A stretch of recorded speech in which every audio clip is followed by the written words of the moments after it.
താലിബാനുകളുടെ സ്ഥിരം തൊഴിലായതുകൊണ്ട് എനിക്ക് പരാതിയില്ല. നിങ്ങൾ അവമാനിച്ചോളൂ. നിങ്ങൾ ആരെയും താലിബാനുകളെന്ന് വിളിക്കുന്നത്? അതങ്ങ് AKG സെന്ററിൽ വെച്ചാൽ മതി. അതിന്റെ സമയം കഴിഞ്ഞു. അനിൽകുമാർ. നിങ്ങളുടെ ചാപ്പയുടെ ഒന്നും ഏക്കില്ല അനിൽകുമാർ. കേട്ടോ, താലിബാനി എന്നൊക്കെ AKG സെന്ററിൽ പോയി വിളിച്ചാൽ മതി. കേരളം ഭരിക്കുന്നത് ഇടതുമുന്നണിയോ അതോ NDA മുന്നണിയോ?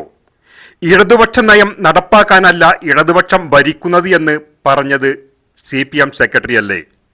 അതെ, അതിന്റെ പൂർണ്ണ തെളിവാണ് PM ശ്രീ പദ്ധതിയിൽ ഒപ്പുവെച്ച രഹസ്യ നീക്കം. മുന്നണിയെയും മന്ത്രിസഭയെയും കേരളത്തിലെ പൊതുസമൂഹത്തെയും വഞ്ചിച്ച് തലയിൽ മുണ്ടിട്ട് ഡൽഹിയിൽ ചെന്ന് ഒപ്പുവെച്ചത് എന്തിന്? കഴിഞ്ഞ 16-ാം തീയതി ഒപ്പുവെച്ച വിവരം സ്വന്തം മന്ത്രിസഭയിലെ മന്ത്രിമാരും മുന്നണിയിലെ ഘടകകക്ഷികളും അടക്കം അറിയുന്നത് ഇന്നലെ ചാനലുകളിൽ വാർത്ത വന്നപ്പോഴാണ്. ഇതെന്ത് ഇടതുപക്ഷം? ഇതെന്ത് ഭരണശൈലി?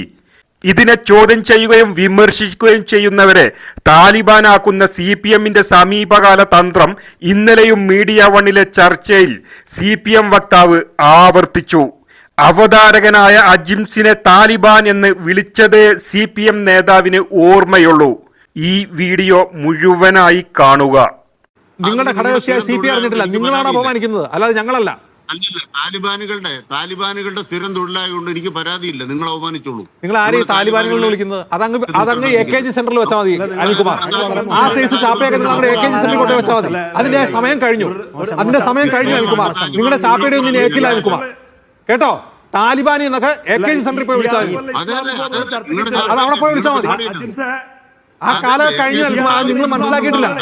നിങ്ങൾ ചാപ്പയടിക്കുന്ന കാലം കഴിഞ്ഞു. ആ സമയം കഴിഞ്ഞു.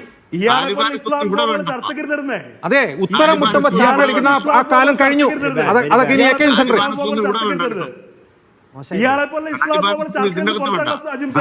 ഈ താലിബാന്റെ വിദേശകാര്യമന്ത്രിയുമായിട്ട് ചർച്ച നടത്തിയ S ജയശങ്കറെയോ മോദിയെ നിങ്ങൾ താലിബാനി എന്ന് വിളിക്കില്ല. നിങ്ങളോട് ചോദ്യം ഉന്നയിക്കുന്നതിന് ഞങ്ങൾ ചാപ്പയടിക്കും. ആ കാലം കഴിഞ്ഞു. ഇസ്ലാമോഫോബിയ വിളമ്പി ചാപ്പയടിച്ചുള്ള കാലം കഴിഞ്ഞു നിൽക്കുമ്പോൾ നിങ്ങൾ എക്സ്പോസ്ഡ് ആയി.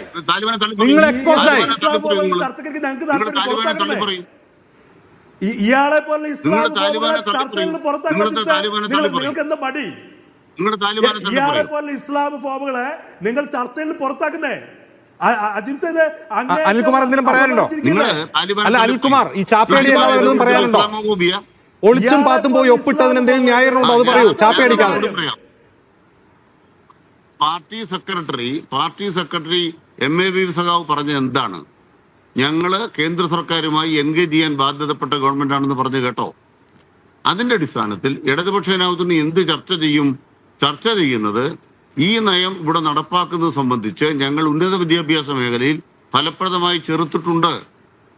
ആ ചെറുത്തതിന് തുടർച്ചയായിട്ട് ഈ മേഖലയിൽ ചെയ്യേണ്ട കാര്യം ഞങ്ങൾ ചർച്ച ചെയ്യും, നടപ്പാക്കുകയില്ല. ചർച്ച ചെയ്യാൻ വേണ്ടിയാണോ തലയിൽ മുന്നിട്ട് പോയി ഒപ്പിട്ടത് അനിൽകുമാർ? നിങ്ങൾ ഈ തലയിൽ മുണ്ടിട്ട് പോയി ഒപ്പിട്ടിട്ട് പിന്നെ എന്ത് ചർച്ച ചെയ്യാനാണ്? ആരോട് ചർച്ച ചെയ്യാനാണ്? നിങ്ങൾ ആരോടാ ചർച്ച ചെയ്യുന്നത്? ആ ചർച്ച ചെയ്യേണ്ട ക്യാബിനറ്റിൽ നിങ്ങൾ CPI മന്ത്രിമാരെ ഇരുട്ടിൽ നിർത്തിയില്ലേ? പിന്നെ ആരോടെ നിങ്ങൾ ചർച്ച? നിങ്ങൾ RSSന്റെ അടുത്ത് ചർച്ചയ്ക്ക് തല മുണ്ടിട്ട് പോയി. അല്ല, ഈ ഒപ്പിടാൻ പോയി പിന്നെ ആരോട് പറഞ്ഞിട്ടാണ്? നിങ്ങൾ CPMന്റെ ജനറൽ സെക്രട്ടറിയോട് പറഞ്ഞു. നിങ്ങൾ CPMന്റെ ജനറൽ സെക്രട്ടറിയോട് പറഞ്ഞു. നിങ്ങൾ അദ്ദേഹത്തെ അപഹാസ്യനാക്കില്ലേ? നിങ്ങൾ അദ്ദേഹത്തെ ഇരുട്ട് നിർത്തിയില്ലേ? എന്നിട്ട് നിങ്ങൾ മറ്റുള്ളവരെ ചാപ്പയടിക്കുന്നു. RSSന്റെ അടുത്ത് തലയെ മുണ്ടിട്ട് പോയത് ജമാഅത്തെ ഇസ്ലാമിയാണ്, ഞങ്ങളാരുമല്ല. ഈ ഒപ്പിടാൻ പോയതാരാണ്? ഈ MOUയിൽ ഒപ്പിടാൻ പോയതാരാണ്? ശ്രീ അനിൽകുമാർ, നിങ്ങളുടെ വിദ്യാഭ്യാസ മന്ത്രി അറിഞ്ഞോ? അത് നിങ്ങളുടെ വിദ്യാഭ്യാസ മന്ത്രി V ശിവൻകുട്ടി അറിഞ്ഞോ ഒപ്പിട്ടത്? 10-ാം തീയതി മോദിയെയും അമിത്ഷായും കാണാൻ പോകുന്നു പിണറായി വിജയൻ. 16-ാം തീയതി ഒപ്പിട്ടത് ഏത് കരാറിന്റെ അടിസ്ഥാനത്തിലാണ്? അത് അറിയാനുള്ള ബാധ്യതയുണ്ട്. ജമാഅത്തുകാർ RSSുമായി ചർച്ച ചെയ്തെങ്കിൽ അവരോട് ചോദിക്കൂ. ഞങ്ങൾ വോട്ട് ചെയ്ത ജനങ്ങളോട് നിങ്ങൾ മറുപടി പറയണം. വോട്ട് ചെയ്ത അധികാരത്തിലേറി ജനങ്ങളോട് മറുപടി പറയണം. 10-ാം തീയതി മോദിയെയും അമിത്ഷായും കാണാൻ പോകുന്നു, 16-ാം തീയതി ഒപ്പിടുന്നു. നിങ്ങൾ തലയിൽ മുണ്ടിട്ട് പോയി ഒപ്പിട്ടത് എന്തിനാണ്? അത് തന്നെയാണ് പറഞ്ഞത്. ജമാഅത്തെ ഇസ്ലാമിയാണ് RSSുമായി തലയിൽ മുണ്ടിട്ട് പോയി ഒപ്പിട്ടത്. ആ ചർച്ചയുടെ വിശദാംശങ്ങൾ ജമാഅത്തെ ഇസ്ലാമി വെളിപ്പെടുത്തിയിട്ടില്ല. അത് അവരോട് പോയി ചോദിക്കേ. നിങ്ങൾ ഇതിന് മറുപടി പറ. നിങ്ങൾ ഈ നാടിന്റെ വിദ്യാഭ്യാസത്തെ വിഷം കലക്കി കാവ്യവൽക്കരിക്കാനുള്ള ഒരു ആധാരത്തിന് കീഴിൽ ഒപ്പിട്ടത്, തലയിൽ മുണ്ടിട്ട് പോയി ഒപ്പിട്ടത്, നിങ്ങൾ ജനറൽ സെക്രട്ടറി ഇരുട്ടിൽ നിർത്തി ഒപ്പിട്ടത് എന്തിനാണ്? ആരോട് പറഞ്ഞിട്ട്? ഒന്ന്, കേരളത്തിലെ വിദ്യാഭ്യാസ മേഖലയെ കാവ്യവൽക്കരിക്കാതിരിക്കാനുള്ള യുദ്ധത്തിനകത്ത് ഞങ്ങൾ വിജയിച്ചവരാണ് സർവകലാശാലകളിൽ. ആ യുദ്ധം നടത്തിയപ്പോൾ ഞങ്ങൾക്ക് പിന്തുണ നൽകുകയായിരുന്നില്ല ജമാഅത്തെ ഇസ്ലാമിയും. ഇവിടുത്തെ RSSന് പിന്തുണ കൊടുക്കുകയാണ് കോൺഗ്രസ് അടക്കമുള്ളവർ ചെയ്തത്. ഞങ്ങൾക്ക് നല്ല വെളിവുണ്ട് അക്കാര്യത്തിൽ. ഞങ്ങൾ യുദ്ധം നടത്തിയപ്പോഴെല്ലാം ഗവർണർ കൂടെ ശ്രീ വി ആർ അനു, ഈ ഉന്നത വിദ്യാഭ്യാസ രംഗത്ത് ഇവർ യുദ്ധം ചെയ്ത് PM ഉഷ പദ്ധതി ഒപ്പിട്ടു, അത് നടപ്പാക്കി കഴിഞ്ഞു. ആ യുദ്ധത്തിൽ പ്രതിപക്ഷം അവരോടൊപ്പം നിന്നില്ല.